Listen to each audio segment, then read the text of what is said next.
Hello again and welcome back to my series of ramblings on what's wrong with WoW today. That is a very unkind way to put it. I don't want to come off as a complainer, a person who only complains. I mean, I do. And I wouldn't be here if I didn't have things to complain about. But I created this whole reboot project to channel this energy into something productive, something creative. Speaking about creation, the next realm or dimension that is a part of the WarCraft universe that I wanted to talk about is the realm of life and nature. When you really think about the realm of life, what comes to mind? The realm of the living, as in the real material plane? So is there no separate plane? Or are we just living in it? But surprisingly, even in canon, it was one of the realms that were being introduced first. As you might know by now, in these videos I like to start by introducing you to a little bit of a real-world history behind these realms. And this history is longer than most you'll find here, because, you see, the first thing that could be interpreted as the realm of life was introduced to us in WarCraft 3. As I've said in previous parts, in the old RTSs we've seen precious little about cosmic realms. We knew basically just the twisting nether for a very long time, and all the magic came from it, all the souls went to it. But Warcraft 3 introduced us to one new, very different realm, and that was of course the Emerald Dream. Introduced to us as the place Night Elf Druids visit when they dream, it was explained as a blueprint for Azeroth, a version of the world untouched by mortal hands, a vision of the world as it was before the Sundering, before all the various cataclysms, before mortal civilizations built all their castles and towns. And it also had many separate layers to it, showing different designs the Titans were keeping for Azeroth. So at this point, this realm that seems very closely tied to nature is also very closely tied to the Titans. There is some strange connection between the Titans and nature. The Titan facilities are very often surrounded by vast areas of wilderness they protect and maintain, even places such as Scholozar Basin, so far removed from the rest of Northrend around it. And in Dragonflight, when the invasion from the alternate Titan timeline comes, it doesn't have those Titanforge stone constructs, at least not exclusively. It has plenty of plants and animals, and I'm not sure how that connection really evolved that way. I like the idea of Titans using just these stone constructs, stone creations, and preferring their absolute obedience over the disorder of nature, which does not like to be controlled. But this is not a video about the Titans. As the game evolved and various WoW expansions came and went, we were teased bits about the Emerald Dream. It was originally planned to be included in vanilla World of Warcraft, but it was scrapped. It showed up in a few quests here and there, but what they basically did was just throw a green filter over the real zone. And I mean, it's not inaccurate. That is what it was supposed to look like. But the idea of this dreamlike realm of nature really hooked the players, and they wanted to see more. So we've seen it in the Emerald Nightmare raid, and it was at the time said, that's it, that's all we're doing with it. But then in Dragonflight it was finally introduced as a proper zone, and it was still green. It was kind of an alternate version of another zone, but the Dream Zone came first, so we weren't just retreading old ground, which was kind of a brilliant way of dealing with the just real world, just green problem. We've seen the green version first, and then we've seen the still green, but slightly more real version later. But the question is the Emerald Dream the cosmic plane of life? While on the surface of it you might think it has all the hallmarks of it, but it seems not to be actually. You see, at first it was said the Titans created the Emerald Dream, Then it was said the keeper Freya created it. Like the keeper we can beat up as 25 people created a whole dimension? But it's also heavily implied at the same time to be the actual dream of the slumbering world soul within Azeroth. If any of these three is true, then the Emerald Dream cannot be the cosmic plane of life, in the same way Shadowlands represent death or Twisting Nether represents chaos, because this ultimate cosmic plane would be older than any of these things. So if we were to design the actual realm of life, what is that realm? And what is the Emerald Dream then? As you know from previous parts, every cosmic outer plane has its own coterminous plane. The Twisting Nether has the outlying layers which worlds that fell to demons are sinking into. Shadowlands have the veil, the grey echo of the living world you see when you die in WoW. Yeah, focus on that part. An echo of the real world with a color filter on it. Does that sound familiar? That's right. The Emerald Dream is a coterminous plane of life, the stepping stone towards the plane proper. But it is also so much more than that. You see, the Emerald Dream itself belongs just to Azeroth. It is Azeroth's dream. The world soul dreams of a primordial world, but the characters who live upon it are as much part of the world as the world soul is. Therefore, our dreams are a part of it as well, and our souls venture to the Emerald Dream when we sleep. However, the plane itself continues past the limits of Azeroth's dream. Out there in the cosmos stretches a pathway between worlds, much like the wispy tendrils of the Twisting Nether, but due to this plane's nature, it takes a different form.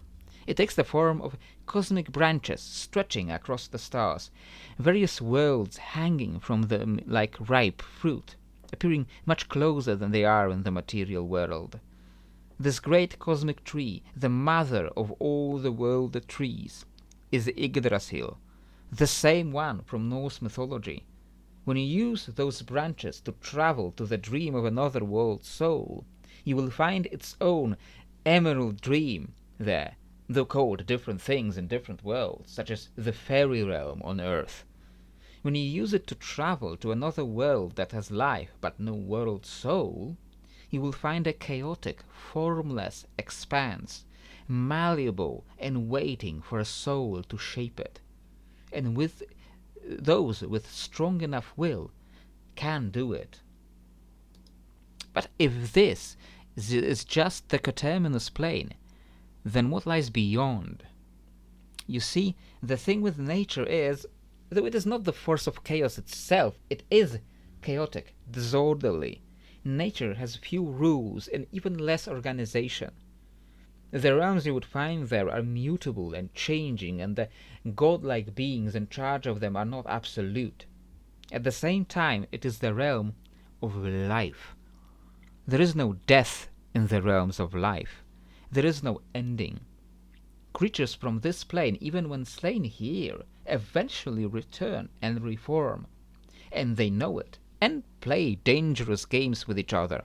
And if you, a mortal, happen to become a part of it, they will not know where to stop. They will not know that you can, in fact, die. We call them Fae. On the surface level, most of the realms you'd find here would appear to represent various biomes, various ecosystems. You would find the desert of Sahil, led by the always slow-to-wake King of Sands. You would find the Elder Bog, the primordial swamp, led by the foreboding Bog Mother, or the God Crags, the realm of mountains, ruled by the watchful Storm Eagle, or Mirador, as beautiful as it is dangerous, ruled by the Rainforest Lord, the creator of the primals and the botani, life's weapon against the other cosmic forces seeking its harm. There are many more of those realms, the white, the blue yonder, the undertangle, the prime reef. Recounting them all by name would not only be wasteful, but potentially a very Sisyphean task. There are as many of them as there can be forms of life, potentially infinite. What we need to understand is what they are. Mirador isn't just a jungle. It doesn't just happen to look like a jungle, just in this specific cosmic realm. Mirador is the jungle, the definite article, the prototype, so to speak. Lifespring as the whole realm isn't called that for no reason. It is the spring, the source of all forms of life. The Archfey, such as the Rainforest Lord, design life. They design plants and animals, and then they throw these designs down the river of souls to be carried to the mortal world, where they take shape. This is why life keeps evolving human-like forms, or crabs, or spiders, because, at least in this universe, there is intelligent design, and the Archfey are the intelligent designers. But let us return to the River of Souls. It is something you know from Shadowlands. It is how all those souls of the recently departed move on to their final destination. But I always asked myself, ever since it was introduced, where does it come from? Where do those souls come from? Does the river have a source? A spring, like a life spring? Because in the sky of every one of those realms you would find what would look to your eyes like a star. But it is no star. That shining light and the stream of energy passing across the sky is the life spring. The spring of life, the seemingly endless font of energy which moves across the realms of life, picks up all of their ideas and thoughts and carries them down. And these sparks of soul stuff are attracted to sentient minds in the mortal world. They influence the shape these lives take, and bond to them, and become souls. Next to the spring of life itself, you will find two realms, closely tied together, seemingly blending into one another in both time and space. They are called Ardenweald and Feywiin, and you will recognize one of those names. They are not realms of specific biomes, but realms of winter and summer. It goes much beyond those specific seasons. They represent growth and fall. They represent phases through which all life must pass. They are the one cardinal direction in all of Lifespring, because they embody the one inexorable part of it, the endless cycle of it. You might recognize Ardenweald, taken by me out of Shadowlands and put here, where it belongs, at the source of all life. It's as much of an afterlife as it is a before life now, looking far more snowy and far more wintry than the glowing blue forest we encountered previously. It maintains the same general themes while being in a place that fits it more. It's still ruled by the Winter Queen and her Winter Fae, and she still has a sister, and the sister is the Summer Queen. It's not a loon. In a previous video I ranted briefly about how Elune seems to have completely shifted away from her original source of power. She was associated with arcane and holiness and a little bit of shadow, but never nature. But because druids got some Elune-based spells, because it was the Night Elf class originally, it seems someone forgot this was not where Elune originally belonged. So, now implied to be a being of nature, she seems very ill-fitting here. So in my version, Elune is not here. Instead, Feywiin is ruled by the aptly named Summer Queen, who is not at odds with her sister, but almost seems to be one with her, as seasons shift and you take a single step and suddenly stand in the other realm. That is the core of it all, really. I could go on and wax poetics about how vast and frigid the Void is, or talk about the mercurial careen that calls a heel home, or tell you more about the unforgiving rainforest lord of Mirador, acting like a quote-unquote token bad guy of Lifespring, seeking to defend life at all costs, even if his botanite turn everything in the way to mulch, or the hag-like bog mother who designed the first trolls.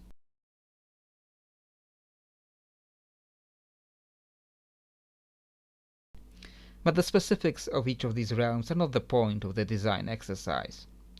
While in our game we briefly explored some of these, what matters here is the meaning of it all and its place in the cosmos. That is about it for Lifespring, or the cosmic plane of nature and life in my rebooted version of World of Warcraft in my home TTRPG campaign. If you enjoyed it, please leave a like and subscribe and do other YouTube things. And if you still want more, perhaps next time we will see something a little more orderly, something that was originally one of my first cosmic designs. Next time we will go to Arcanus, the realm of order. I'll see you there.